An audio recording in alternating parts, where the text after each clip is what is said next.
Okay, today we're going to be continuing our work with tempera paints.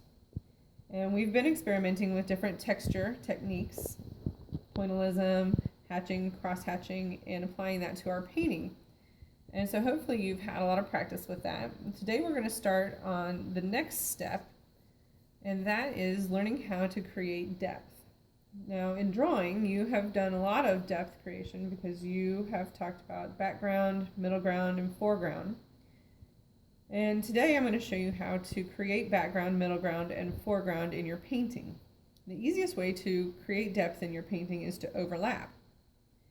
If I just overlap one series of color with another series of color, it will just look like two different colors. So I'm actually going to use two different textures from what we've already talked about, and I'm going to create some overlapping with those textures. I've created a nice background here, and I used about a quarter of my paper. There are different ways you can set this up, and that kind of gets into the principles of design that we're going to be learning about.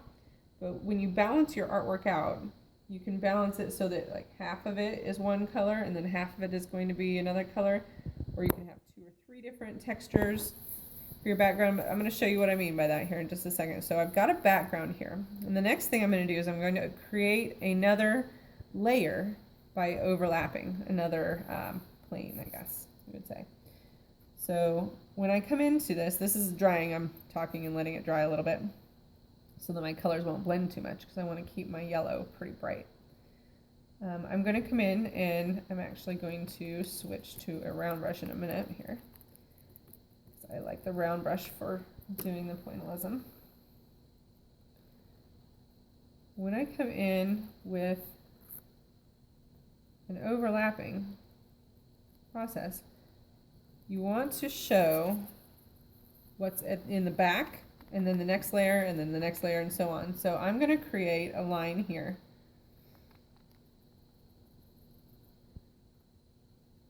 that is going to be the furthest away. Then I'm going to create layers within that line.